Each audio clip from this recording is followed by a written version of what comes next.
Spray and Pray coming out, 2 members locked up. Monsoon to heal the squad. Scout now trying to turn this one back in their favor, but EDG is in trouble because the Twitch is just going rampant. But Sim getting taken down. Lucian going in, moving forward. Triple kill, but not enough. Quadra comes in for Twitch in the end.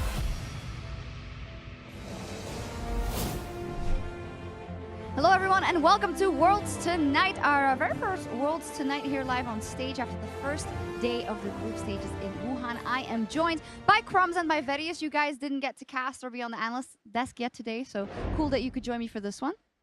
Yes, it is, because it was an awesome day one. I was going to ask you guys, you got to kind of chill and watch in a relaxed way, obviously not biased at all towards one or the other region, Verius. So I'm not normally a fan of spicy food, but today I love the spicy action that we had going on the Rift. We had a lot of great. Well, you're going to get a return of that one compared to what happened to Europe from Vietnam.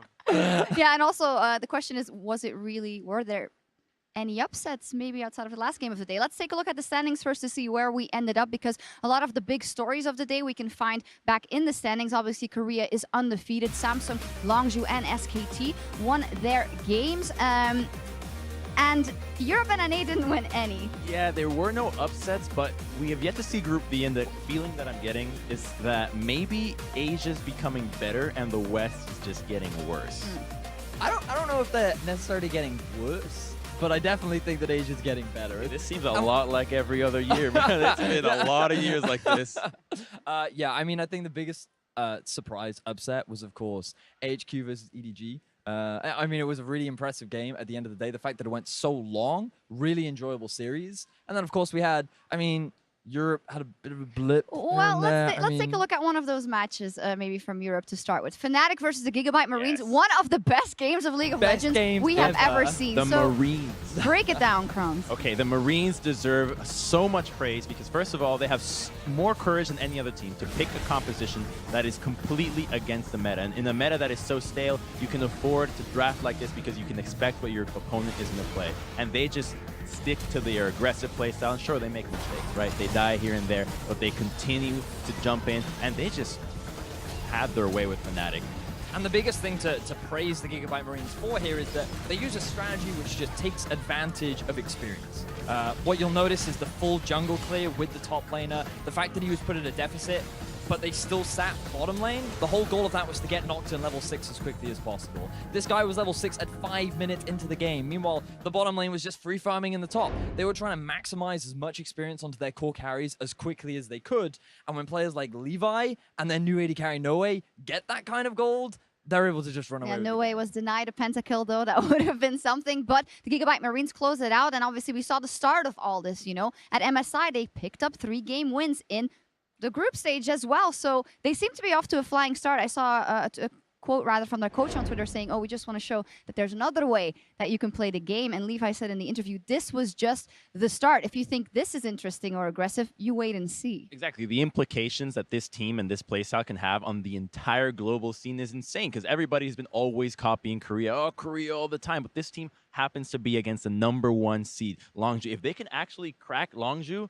that's going to shake up everything for years to come, because, as you mentioned, experience will now become like the way to play League, mathematical, looking at the numbers, what is the best way to do it. And it's exciting. It's yeah, so it really exciting. Is. You can be like, oh, could League get more exciting? The Giga Marines are doing it, and they have guns in their logo. Nobody else has that. Who would have thought, right, that we would be getting excited about lane swaps in 2017. We thought they were dead. We thought they were boring. Everyone was like, nah, we don't want that anymore. Get it out of the game. And Gigabyte Marines are like, we can make it fun. We can make it enjoyable. And they do, and they smash Fnatic. I mean, EU fans are crying at home right now. But it was a phenomenal game. I do want to step in here, because we do have to look at the other side. Is yes, Fnatic lost that game. That's bad, obviously. But it is a hard game to prep for, and they knew that going in, right? But no excuses. They should have still tried to do a bit more. Where are the opportunities? Hold on, though. It was not a hard game to prep for, because there were so many opportunities. The global meta, what the Ardent Sensor meta is like,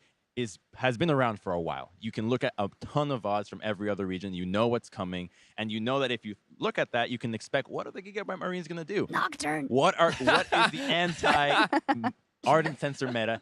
Are they going to lane swap? Hey, they played lane swaps in MSI. They've done this before, and their own read on the meta was bizarre. First pick Varus. Yeah. Elise. Yeah, the draft was a little weird Yeah. from Fnatic, and even individual mistakes we saw from a lot of the members of Fnatic. And I love the fact that when we were all talking in the cast room, it was very much like, oh, maybe he's just picking Varus so that he can win lane. Gigabyte Marine's like, nice trying to win lane if you don't have one, Reckless.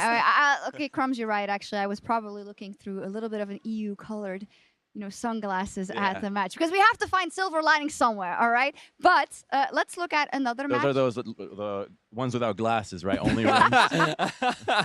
All right, let's move on to another upset in the day. Even though I don't think you agree that Fnatic versus the Gigabyte Marines was an upset, but Kinda, yeah. All right, I thought Fnatic would win, actually. All right. Well, let's move on to EDG versus AHQ. That was the last game of the day. Obviously, EDG is the first seed coming out of the LPL. AHQ is not a team that we expected so much from. LMS hasn't been doing so hot recently, I would say, last year at Worlds, and we didn't expect that much from them specifically with an unchanged roster coming in, but they pick up that first win. Yeah, and to give some context, when you look at both AHQ and the Flash Wolves, who coming into this tournament was their best comparison, a lot of analysts thought that the gap between the two teams was astronomical. That individually, their team play, everything was just going for the Flash Wolves that wasn't going for AHQ. So coming into a group with EDG, Cloud9, SKT, it's very natural to expect not a great performance from the team, especially when your sister team is EDG. This is the team, they're in their house, they're practicing with them, like they should be able to read them perfectly, and then they come into the game. And I felt like that it just stagnated. Neither team felt confident to try and make proactive plays, and neither team could really properly play around the vision, especially when it came to that Baron area. So I felt like it just culminated in big fights towards the end, and it was just about individual skill. Who could get that big outplay? Well, I mean, there's a lot of wonky stuff for this game with the builds, but you talk about, well, the Bramble Vest, Corki, On Westor. hope to never see it again, but the vision point that you make, I think teams have actually become worse at vision because now you're seeing Sidestones in the bottom lane 15 minutes in. You don't even have to think about, oh, let's group up together. Let's go try to set up something. You hit that mid game, the late game, and now that union that you established from the beginning of a game to get vision in an objective and try to secure it, it's no longer as refined as it used to be. You were kind of putting that part of your game plan, that union of jungle and support to acquire vision, in the back burner. I understand. But in solo queue, vision isn't as important. So you're saying Worlds is solo queue? No, I'm not saying that. But what I am saying is we've learned new things. Things like the Bramble Vest. Things about like... So no wards, only Bramble Vest and Randuin's Randuin's only Bramble Think about Vest. it. Like, you're basically going up against the opponent. It's just like, why are you hitting yourself? Why are you hitting yourself? Yeah. Why, it's wonderful. We gotta say, and even in the interview afterwards, HQ Ziv said, well, yeah, the Twitch had a lot of kills, but it was a smart adaptation out of EDG, and we saw them fighting back. iBoy, 20 competitive games. He did try and put the team on his back, but for a first seed and for Clearlove and EDG, Clearlove from Wuhan here, it must creep in again, that idea of, is this going to happen again? Hopefully not for EDG, but we'll see. What do you guys think? I mean, you also have to remember that for EDG, I believe last year, their first loss was to INTZ as well, and then they pretty much smashed the rest of the group, right? Aside from when they had to play that tiebreaker against H2K. But overall, for the last 3 years, EDG have consistently been able to make it to the quarterfinals. And I think that the first day of groups, people shouldn't suddenly explode in their perceptions of teams. But that's what we do. I know, but it's about how the team grows and how they continue their performance throughout groups. They also were down 0-2 in the finals, in their summer finals, and came back 3 games in a row. So I think they can shake it off. They did look a little bit demoralized backstage, but I'm sure they can shake it off. We've seen players bounce back from Exactly. way worse. If there's a team that can do it, it should be EDG. Let's take a look at some more trends. We also had Longzhu taking to the stage, obviously the first seed coming out of Korea. They won versus Immortals, although it was a bit messy. We also have Samsung winning over G2. That was very convincing. So overall, a 3-0 on the day for all of them. Crumbs, who was for you the most impressive Korean team today?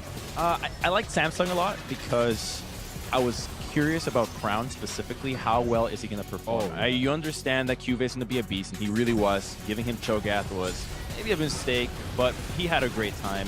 And so Samsung was impressive in that you know that they're going to play up against G2 that well. But when it came down to Longzhu and IMT, they're the one team aside the Gigabyte Marines that actually decided to go against the meta a little bit. No tanks on their composition. They try to deny the Jarvan away, and while it looked a little bit shaky at first, they were able to claw back quite easily. And my eyes were just sitting on SKT, like the man in the mid lane faker was just impressing me beyond words. I feel like every year this guy keeps getting better and the team around him continues to improve too. Now, I wonder whether or not that was just C9 on the day not being able to properly challenge. To me, it felt like they still stuck to their playstyle and they still tried their best. It just came to a matter of... That's their best? Well, I felt like they tried. Wow. They tried, okay? You got a low bar, man. I'm trying to look at this from an optimistic lens because I still think that... Right, the European lens, right?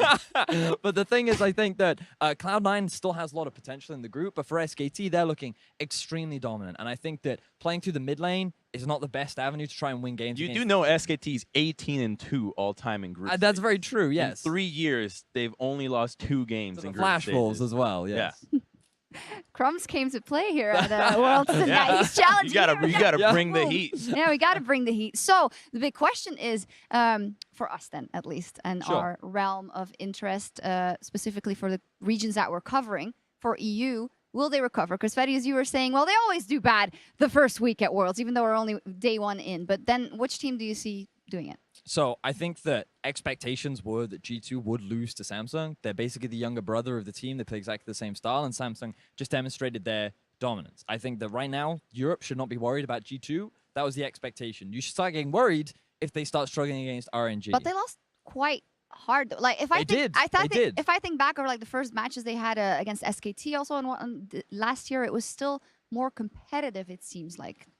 I feel like that right now, given the meta, you had 2 teams that literally play exactly the same way, and Samsung just has more experience and arguably stronger individuals. Well, that actually brings up a point that maybe you just can't beat Korea if you try to keep playing Korean style all the damn time, Yeah. right? Marines, Every team alright. keeps trying to, G2 and TSM, the #1 teams from Europe and NA, keep trying to play the Korean style. It's like, oh, we're going to go mid and late game. We're going to play them. Then they face up against them in the world. It's like, oh, wait, they've done this way better than us for years. We're trying to beat our master when you should be looking for the side road, the window. That's the Gigabyte Marines. But for me, it's still very much like I am not worried about G2. I am a little worried you about need to say Fnatic. it twice to reassure yourself. Yeah, I do. Just like, don't be worried, guys. Just don't be worried yet. And we're still yet to see Misfits play. And I still think the Misfits could potentially be a big dark horse in that group. Definitely not the favorites, but they could cause a lot of upset. Well, let's take a look at tomorrow's schedule because that is when we will see Group D on the plate. And you talked about adapting to Korea and whatnot. Well, luckily for TSM, they don't have a Korean team in their group. So that's a great start, Crumbs. Yeah, but they're up against the Flash Wolves, and they have been consistently, okay, not consistent, they have been good at group stages for the past 2 years. 2 years ago, they got out, they beat the Ku Tigers in the group stage, and then last year, they were able to beat, by far, the best pre-20-minute team in getting an early game advantage. Okay, listen, I'm trying to... Now who's looking at things through rose-tinted glasses? All right, stick it. I'm in between you guys. I'm catching it, but yeah, the Flash Wolves should never be underestimated. Yeah, and I think from what the great thing is, initially this group was called the Group of Life, and I feel like every team that is in that group all thinks that from their own perspective. We can all actually make it out of this group. We just have to perform on the day. There's so many varying styles. There's so many varying individual talent. I think it's the most exciting, but also one of the most competitive groups of the. Who's number 1 in that group? You have your pick'ems. I think you put TSM first. TSM the Flash Flash Wolves. Wolves. Flash Wolves first. Yeah, I put Flash Wolves CSM. I mean, you are the prophet, so we'll I see. hope so. But it's interesting that we Yeah. both have TSM and Flash Wolves because a lot of people credited to World Elite, Team, yeah. Team WE to be sitting at the top 2, and it's just like I feel the Flash Wolves are going to come into this tournament extremely prepared, and I'm very excited to see what they do. I think the legends of Maple and Casa will still reign strong, So you can't but forget also Sword Art. Sword Art, exactly Mhm. that. Well, LMS already has a win on the books with AHQ today, so we'll see tomorrow. Before we move on, I do want to talk about one more matchup we have tomorrow. 2 teams that lost today in NA versus EU, IMT versus Fnatic. Is anyone confident enough to call? I mean, you're... Yeah, I am too. I strongly believe IMT are the favorites in this match. What specifically? Why specifically? Okay, so when I look at teams and You only need one reason, okay? One reason. Now, I know you have a list. I just got a one's list. All right, fine. one reason.